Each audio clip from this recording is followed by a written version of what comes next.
Hi, this is Jasmine Peavy. I'm with Lincoln Heritage and I'm a field associate. And right now, we're going to talk about mastering objections. So here at Diamond Memorial, we want to make sure that we help all agents master objections because they are very common, whether it's at the door, whether it's in the middle of a presentation, or whether it's at the end when it's time to close the deal and go ahead and fill out that authorization to pay form. They will pop up. So we're going to go ahead and list some of the common objections that you may encounter at the door, coming in, or trying to be able to get in and do a presentation. And there are 7 common ones when going to the door. Okay, so the definition, when it comes to an objection is really something that is almost like a barrier. So an objection would be, for instance, I'm going to the door, they give me an objection, meaning I don't really want you to come in, or something like that. So that is what an objection is, a reason to kind of push you away when you're trying to help them with solving that need, okay? So the first objection for our common 7 is the very first one, which is objection number 1. And that one is, I don't remember.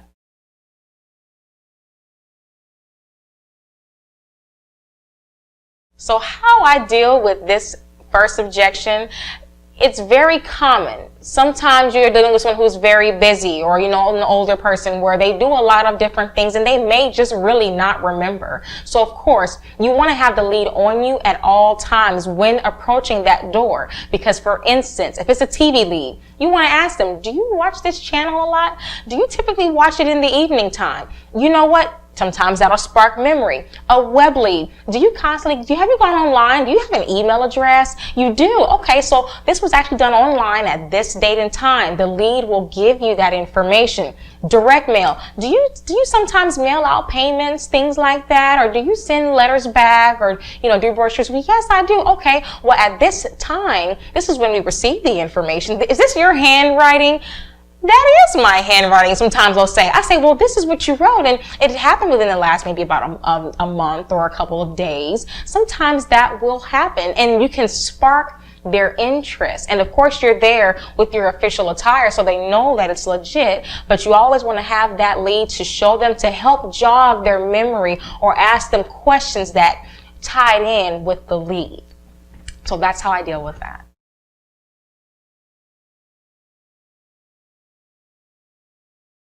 All right, now objection number 2 of 7 is, I don't like people showing up at my house unexpectedly.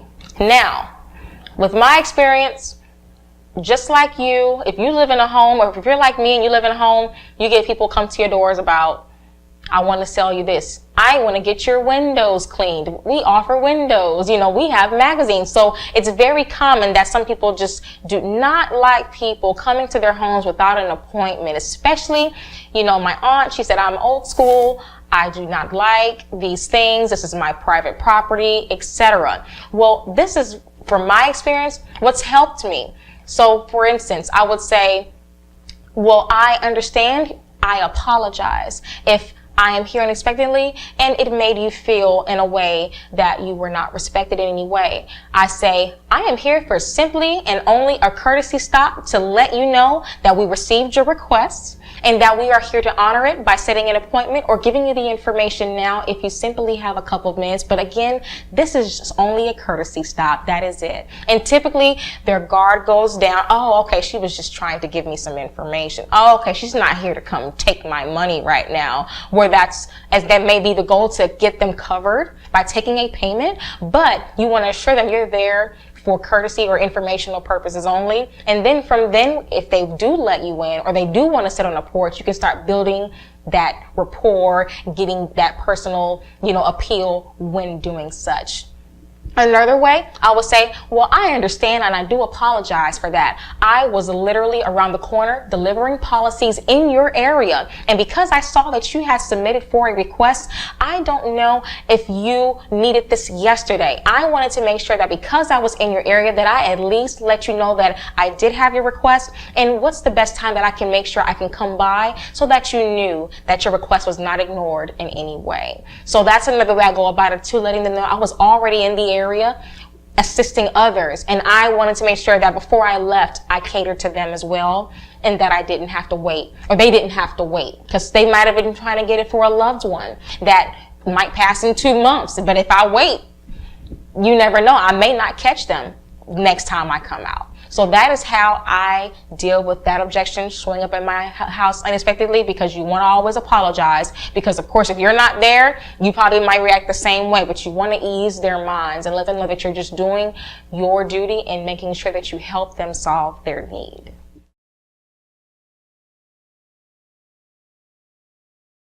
All right, now objection number 3 of 7. This one reads, I thought you were going to mail me something. That is also very common, as it is number 3. And that is because when they submit for a request, a lot of companies will just send them some letters in the mail and hope and pray that they respond. But because we are more an interactive and we have to do our underwriting, and our underwriting is one of the top, we do need to be there to verify. So when it comes to that, there are 2 different ways that I approach that situation. And the first thing would be, I definitely understand that we did mail you something. Actually, once you do that, we send you a letter in the mail letting you know an agent will be coming by to verify your information and to give you that important information, along with giving you a final wishes book.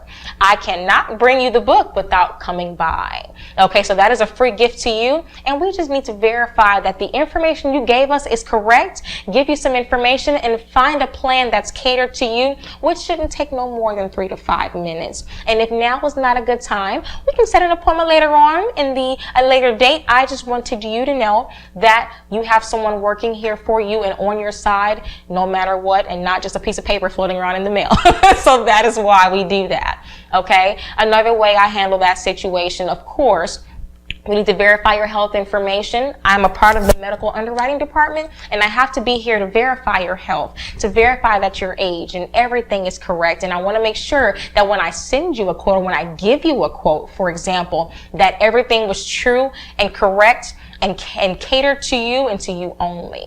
Okay, so that is how I deal with that objection. And once I explain that I'm not doing any blood work, we're not running around the block, I don't need you to give me a whole track record of your last hospital visits or anything like that. I just need to verify some quick information and details so I can determine which plan works for you, because it can make a difference in price, and I want to make sure I give you that perfect price. Not just any rate, I want to give you the price that is catered to you and that will fit your budget. So that is the purpose.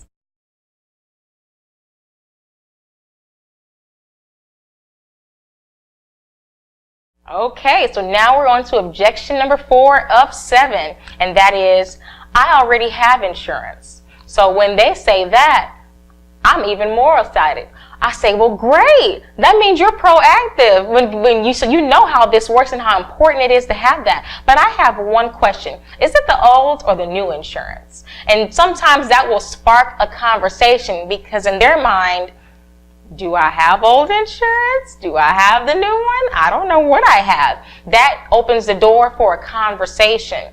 And with that being said, that's when my sales comes into effect. So right now, it's a little cold outside, somewhat. So I'll typically go to the door. I won't have my jacket on, and I'll have my binder in my hand, and I'll be talking to them, and I'll be kind of moving my arm a little bit, kind of like I'm a little cold. That'll prompt them, I'm so sorry, do you want to come in? Boom, you're in the door.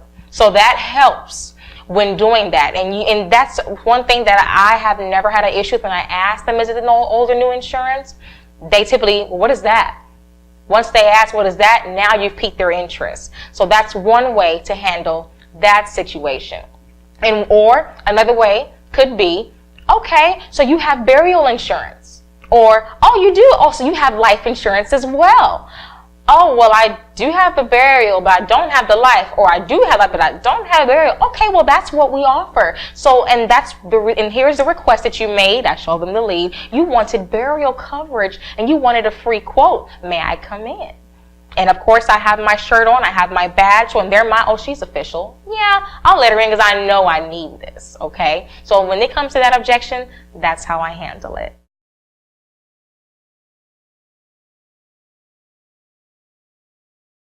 Okay, now we're at objection number 5, which is pretty common as well, and that reads as, I am not interested.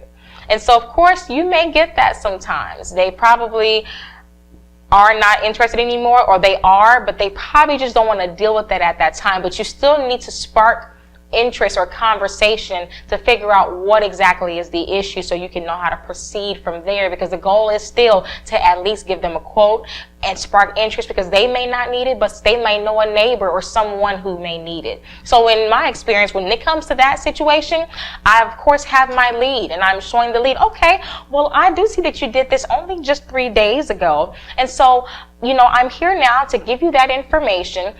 Would you be able to tell me what changed between 3 days ago and now as to why you're no longer interested, so I can let the company know that I was here and let them know exactly why you're no longer interested. So what changed between then and now? And they may say, well, I actually got a quote from somewhere else, or I just came from chemo, I don't have time. I'm not interested right now. I may be interested tomorrow. I just don't have any money. The last person that came said, I got to pay right now. I don't get paid till the 1st. So I don't think I need this. So that'll spark conversation, because now you're taking the blame off of you, and you're saying, I have to let the company know why you're not interested. That's my job, to come here and to figure out why you're no longer interested and see what we can do from there on.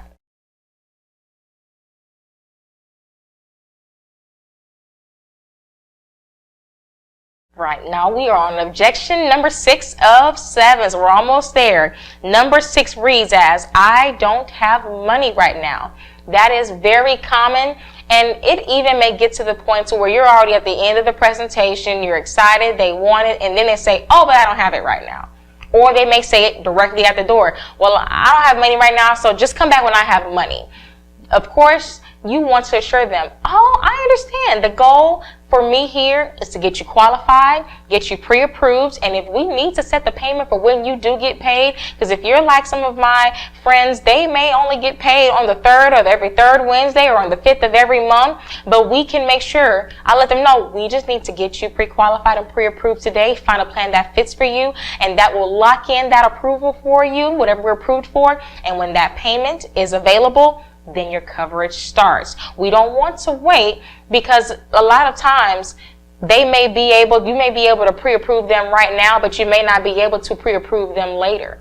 Something may have happened between then and now for first day coverage situations. So I let them know, well, as long as we can get it underwriting and everything done now, I can at least lock this rate in, so I don't have to come back and reevaluate everything again. And you don't have to be obliged to have to pay that money right this second.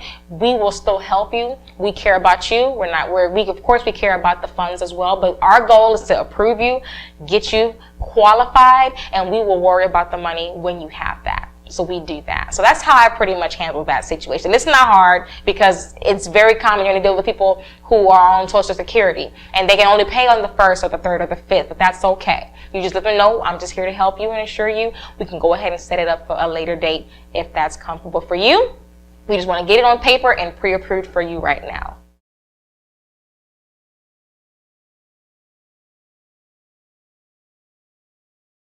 Okay, now we are at objection 7 of 7, last but not least, and it reads as, my spouse is not here right now. So sometimes you'll see that they won't fully open the door. It'll just be a crack. Hi, my spouse is not here right now. And so if they are really insistent on wanting their spouse to be there, you can always do something like this, which I have done. Okay, well, this is just a courtesy stop. I'm here with Lincoln Heritage Funeral Advantage. Show them my badge and say, I'm just here as a courtesy stop to see if I can go ahead and get you your good program that you're requesting, your free quote. If you're insisting for your spouse to be here, is there a better time that your spouse will be here that I can come back, that you have 3 to 5 minutes? I can give you those good details. If they say, yeah, he'll be home at 6, come at 7, or something like that, you can set that appointment. But more times than none, we do have situations where the spouses are always traveling, we have supplemental forms. So as the agent, you can get another spouse covered with their spouse with a supplemental form and just simple verification over the phone, and Lincoln will still issue both policies. So of course you want to get into, oh, okay, so you're looking to get a program for you and your spouse. Yeah, I really am. Okay, perfect. And is your spouse the decision maker in this home? Actually, no, that's probably me. Okay, well then if you have 3 to 5 minutes, I can go over the approvals with both of you, with just you right now, for the both of you, give you an idea, and if you like what you see, we can actually get the coverage for you both, and we only have to just simply speak to your spouse in case something happens. They may be out of town for 4 or 5 days, and God forbid anything happen. If we get them first day coverage, that will help you in that situation. And also, we don't want to take too long to issue a policy, because you just never know if the next day is going to be promised. And so if you have 3 to 5 minutes, may I come in, get you all those good details and your free gifts. You get that free final wishes booklet with your quote. And of course, saying that free gift, oh, free, it's the holiday season. I definitely, yeah, come on in, Jasmine. So that gets you just a little, that gets them a little bit more excited and anticipate you coming in. Okay, or anticipate you and want you to come in. So that is how I deal with that objection in 2 different ways, because you don't want to be too forceful on them after going through that segment. If they're insisting, okay, well, again, this is just a courtesy stop. I'm just here to set an appointment. When will they be home? Is a weekend going to be better? Saturday? Will everyone be home? Will that be okay? A nice relaxing day. Okay, so that is how I deal with that, and all of the objections as well, because an objection is not really a burial, but it's a room to grow. And also, it's something that you want to do. You want to be able to find different ways on how to be able to accommodate your clients on so many different levels. So it's not necessarily a barrier, but it's there to help you figure out what you need to do to help them. And so that is how I handle objections, and that is it.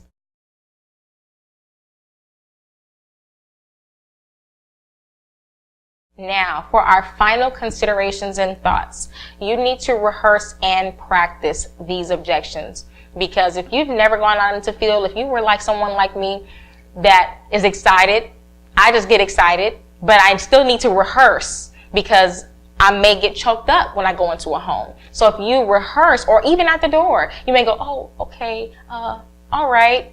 Guess you don't want it, you're not interested, have a good day, give them a brochure and leave. You want to rehearse and practice with some of your friends, your loved ones at home. You can even go to your manager and say, hey, can you go over some common objections for me? Can I stand at the door? You can stand at your own door, try to get in, or stand at your manager's door. You want to do that because you want to master objections. You want to make sure you help these families, but you never know what they're going through. You never know what's happening at the unexpected time that you pop up at their door.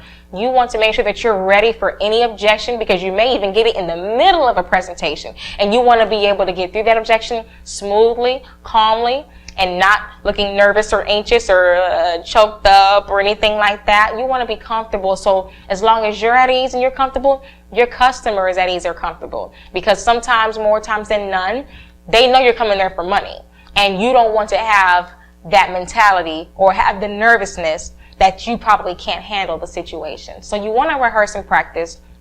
Keep your mind nice and calm, and you want to be able to make sure that you're practicing to improve yourself, so that when it comes to any other situation, that you can handle it and you can take care of it, because you're dealing with their final expenses, and they want to trust you, and they really buy you. So you have to rehearse and practice, because they want the coverage, but they want it with someone that they trust and that they're comfortable with. So those are our final considerations and thoughts.